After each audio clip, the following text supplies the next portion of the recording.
Razakar cinema pre release ఫంక్షన్కి వచ్చిన పెద్దలు సోదరులు వెంకటరమణారెడ్డి గారు, రాకేష్ రెడ్డి గారు, మా favourite revolutionary personality Narayana Murthy గారు, మాధవిలత గారు, మరియు మా సమర్వీర్ క్రియేషన్స్ టీమ్, అట్లాగే ఈ తారాగణం తేజ్ సప్రు గారు, బాబీ సింహ గారు, రాజ్ అర్జున్ గారు, వేదిక గారు, అనుశ్రేయ గారు, ఇంద్రజ గారు, అట్లాగే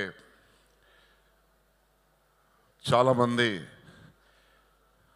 many people who have contributed as a team, production team, direction team, finance team, everybody has contributed their might for the successful production of this movie. I really appreciate all of you. నా media మిత్రులకు మీ ద్వారా ఒక విషయం మళ్ళొకసారి తెలియజేయాలి. ఇప్పటికే 4 సార్లు 5 సార్లు స్టేజ్ మీద నుంచి మాట్లాడాను. ఈ చిత్రం నిర్మించింది ఈనాటి సమాజానికి గతంలో జరిగిన విషయాలను తెలియజెప్పడానికే. కొంతమంది మానిన గాయాలను మళ్ళీ తెరుస్తున్నారు, మళ్ళీ ఓపెన్ చేస్తున్నారని. ఇది ఈ గాయం కాదు, దీనికి పేరే లేదు. ఎందుకంటే ఏ ప్రపంచంలో ఏ చరిత్రలో కూడా ఒక రాజు తన సొంత ప్రజల మీద ఇంత బలప్రయోగం, ఇంత అమానవీయంగా ప్రవర్తించిన ఘటనలు కానీ, చరిత్ర కానీ, ఇన్ఫర్మేషన్ కానీ ఎక్కడ కూడా లేదు.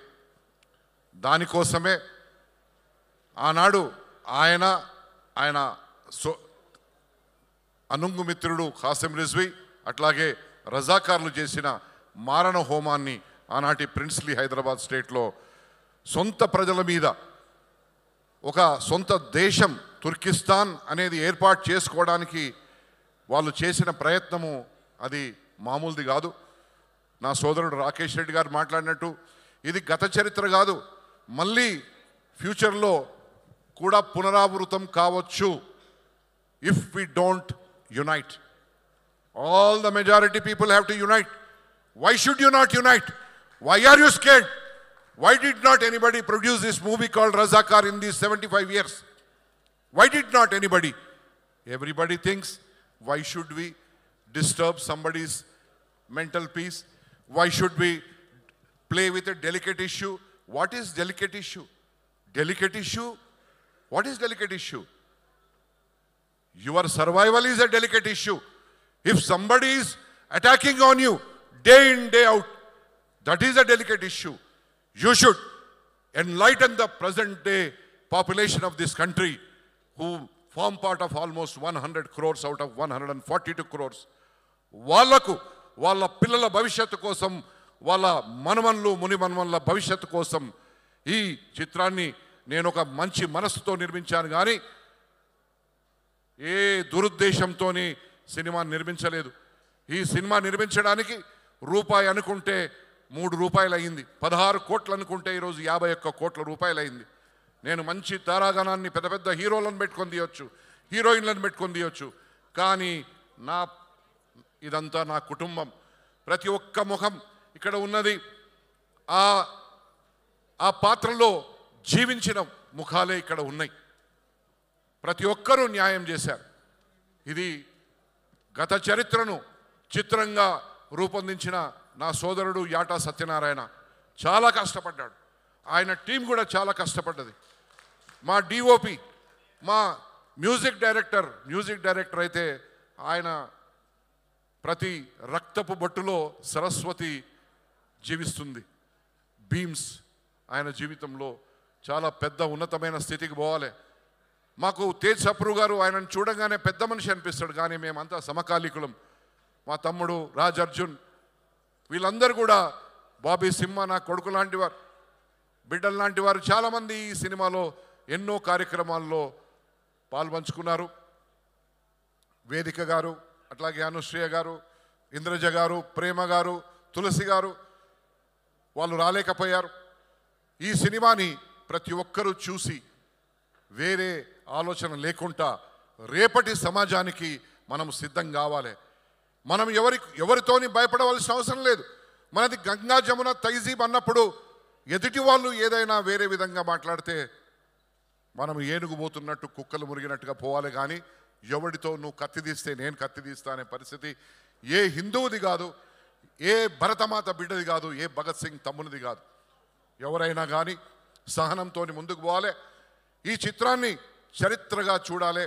మళ్ళా భవిష్యత్తులో ఇట్లాంటి చరిత్ర పునరావృతం కావాలంటే మీరందరూ ఐకమత్యంతో కళ్ళు తెరిచి జీవించాలనే ఆలోచనతోని నేను చాలామంది వచ్చారు మీడియా మిత్రులు, వీళ్ళందరికీ కూడా నా వెల్విషర్స్ మైపాల్ రెడ్డి, సురేష్ కొచ్చెటిల్ గారు, మళ్ళా మా బిడ్డ లాంటిది అంటే నా చెల్లె లాంటిది రావి నారాయణ రెడ్డి గారి మనవరాలు, మీరు పైకి రావాలి ఒకసారి మాతో పాటు ఈ స్టేజ్ పంచుకోవాలని చెప్పి నేను కోరుకుంటున్నాను. Please come Prabhavati. ఇది ఇంతే, ఎక్కువ మాట్లాడాను ఎందుకంటే చాలామంది సోదర సోదరి మనలందరూ మాట్లాడారు. ఈ చిత్ర నిర్మాణం అంత ఈజీగా జరగలే. గత ప్రభుత్వం ఏమో అనుకుంది, వాళ్ళ గురించి తీస్తున్నా ఇంకేం చేస్తున్నా అనే పెద్ద డౌట్. ఇది ఎవ్వని గురించి కాదు, భావి తరాల ప్రజల కోసం, భావి భారత ప్రజల కోసం. ఈ భారతదేశం గతంలో ఎంత దృఢంగా ఉందో ఈనాడు ఇంకా దృఢంగా ఉంది. రాబోయే తరాల్లో చాలా పెద్ద ఎత్తున ప్రపంచంలోనే ఒక మంచి బలీయమైన ఒక దేశంగా అవతరిస్తున్నది.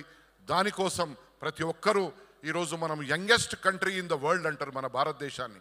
రాబోయే రోజుల్లో ఈ యంగెస్ట్ కంట్రీలో ఉన్న భావి భారత పౌరులు ప్రతి ఒక్కరూ సంఘటితమై మన భరతమాతకు నివాళులర్పించాలి.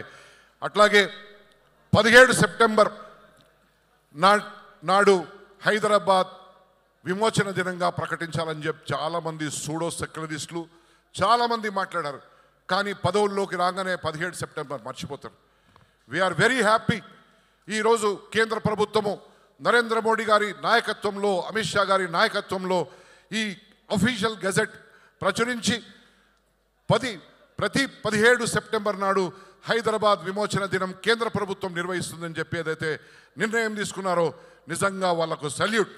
వాళ్ళు చెప్పిన సారాంశం ఏంటిదంటే this is to infuse the patriotism into the people of this area and also to pay the homage to the martyrs who have sacrificed fighting for their land against the Razakars అని చెప్పేది ఏదైతే చేశారో నిజంగా we cannot ఆ బాకీ మనం తీర్చుకోలేము, ఆ రుణం తీర్చుకోలేము. మరొక్కసారి సర్దార్ వల్లభాయ్ పటేల్కు నా హృదయపూర్వక నివాళులర్పిస్తూ జై బోలో భారత్ మాతాకి జై.